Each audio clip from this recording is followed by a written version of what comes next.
Hey everyone, this is my lab for this week on an elastic collision. My name is Zulqar and I'm in lab section MO8. So the main thing I wanted to do in my lab was to model the behavior of two equal masses and calculate their positions after an elastic collision. And the main result I came up with after doing this lab is that since both the objects are of equal mass and the collision is inelastic, they simply just switch velocities after they collide. And they switch velocities because of the conservation of momentum. Since there's no force acting upon the system, the momentum is going to change. The track is pretty much frictionless, which is why momentum is conserved, and as well as conservation of energy. Since there's no work done on the system, the total kinetic energy also does not change, which explains why they just simply switch velocities. So I'm just going to really quickly show you guys a video that I observed. I actually extracted this from YouTube, and I'm about to play it for you guys really quick. So as you can see, there's two red blocks that have equal mass, and they just collided, and now they're going in opposite directions. And if you can tell from the video that the block on the right is actually moving faster than the block on the left before they collide, and after they collide, the one on the left moves faster, and the one on the right moves slower. So for my I used calibration stick of about 1 meter, so I have like a fixed position and fixed length scale. I set my origin towards the middle. I had to tilt my x-axis, or tilt the axis a little bit so that it's running in a straight line. And if you can tell in the movie, the video actually shifted a little bit, which is going to affect some of my data, but not too much where my results will be completely off.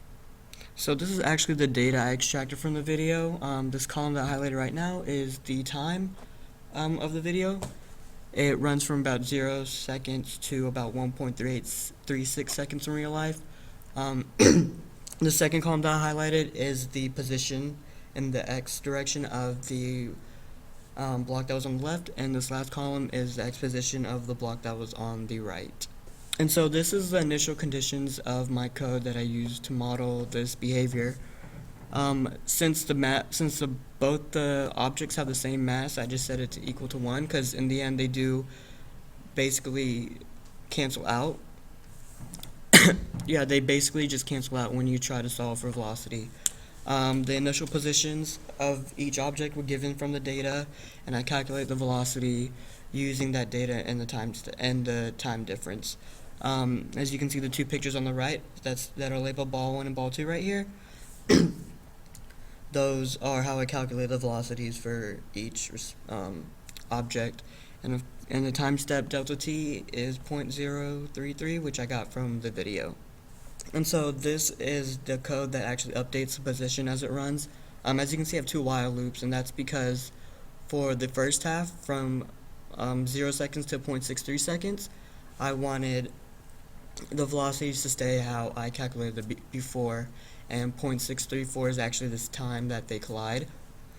And then the second while loop is from after the collision to the end of the video, and at that point they switch velocities, as I predicted. That was my main result, and from then on it continues running.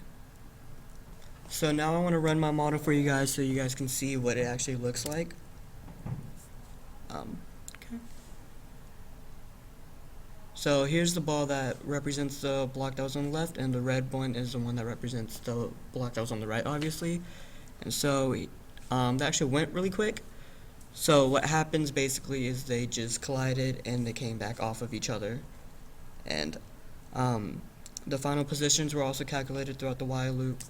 And this is what I got from my final positions. For the left one, I got negative 3.55, and for the right ball, I got 0.783.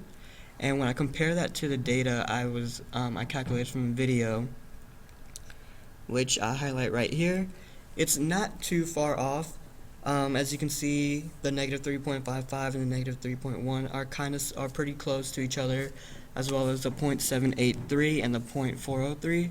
They're also kind of close to each other. The reason that they're not exactly perfect is because in the video, the masses don't entirely, the front of both masses don't entirely touch each other. They probably bounced off using a spring. so that could have messed up my calculations as well. And also the quality of the video wasn't that good, so my judgment of where to place the new point mass could have been off a little bit as well.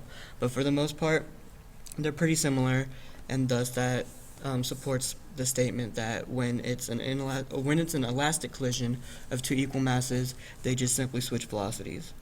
And finally, here's my conclusions. Like I said earlier, the masses are the same, and they can be neglected when we calculate for velocity. And the math on the right shows why we can do that. And so the objects literally just trade velocities. The sum of the velocities before the collision, the sum of the velocities after the collision are going to be the same. And then if you guys still have a hard time understanding what this really means, an example would be of these Newton balls, which is something we're all familiar with. As you can see, this ball on the left, I drew an arrow to indicate its velocity. And so what happens is as it falls down and hits this block, this little ball right here, since they have the same velocity, they're going to momentarily switch velocities after the collision. So that's why this becomes still. This one moves, but since it's touching this one right away, literally the velocity just transfers through all of those balls until it gets here to this third ball right here, third ball, and then since that contains the velocity of the first ball, it's going to transfer again at the last collision, and this ball will consequently fly up, and that just continues to occur.